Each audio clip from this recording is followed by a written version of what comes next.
I'm joined now by Sanam Naraghi Anderlini. She's the founder and executive director of the International Civil Society Action Network, an organization that advocates for women's rights, peace, and security. Sanam, welcome to the program. So much disappointment across Afghanistan for these young girls who waited 8 months to go back to school only to be stopped once again. What does the future hold for them? I think one of us, as we think about this, we all wanted the Taliban to actually hold their promise. And it's so devastating to see that they didn't. I think many of us didn't believe it when they said that the schools would open, because their ideology is inherently sort of imbued with suppression of women and subjugation of women and so forth. So it's not a surprise, but it's certainly devastating. And it's often framed as if these are political rights. Education is a basic, universal, not only human right, but it's a humanitarian imperative as well. Are you concerned that this is perhaps not just yet another delay, but something permanent?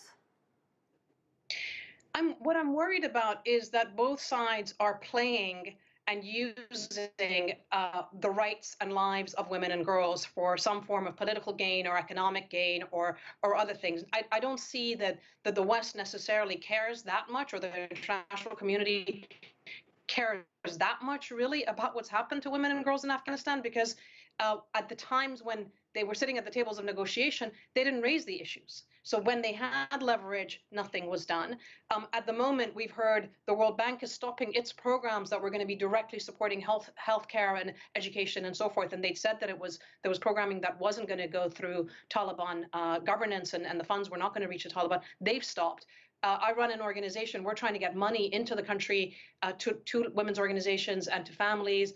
It's incredibly difficult to raise funds in support of this. We're trying to get women who are at risk out and resettled into the UK and other countries that claim to support and protect women peace builders.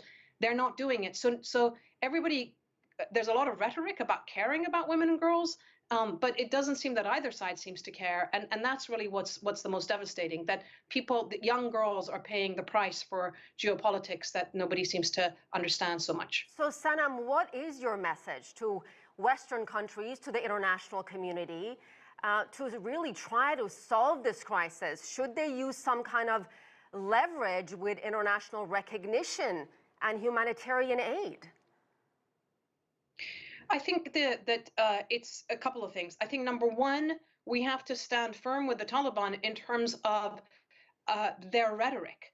Islam, if they want to claim Islam, well, Islam dictates that everybody should be educated. So they're being hypocritical, they're manipulating, they're actually betraying Islam and Afghan culture.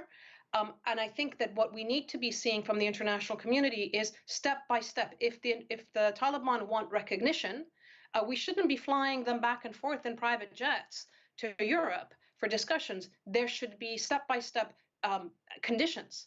And certainly girls' education, women's freedom to move, as I say, allowing women to work, etc. These are basic fundamental human and humanitarian imperatives that need to be shown. And any argument about culture and religion is a complete fallacy. And I think Western diplomats should understand that and not be hoodwinked as they have been in the past. And it's not just education. There's also now gender segregation in public places like parks, and women have been told they can't travel without a male companion. I mean, if Taliban wants recognition, they're certainly going about it the wrong way.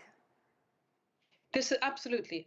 You cannot have half of the population of a country imprisoned and simply there for you to exploit for cooking for you, for reproductive issues, for sexual pleasure, whatever it is that they think women are there for. This, in the modern world, this is not something that any state can tolerate. And frankly speaking, this has never happened in the history of any society. This is not Islam.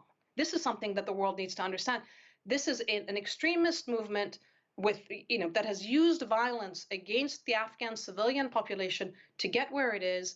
And the West, the NATO basically gave in to them, the US gave in to them. But at this point, if there is anything else that they want, whether it's recognition, international funding, etc., there have to be some conditions. And at the same time, though, we have means of getting resources to women, girls, the Afghan population writ large. Let us do that. This I think is the biggest message. Let us, through the international NGO communities, the UN, etc., let us get resources in, let us get education in, and let the women out. I think that's another thing. Let them come and resettle the ones that are particularly at risk. Very important but message, none of this Sanam. is happening at the moment. Yeah, unfortunately we're out of time. Sanam Naraghi Anderlini, very good points there. Thank you.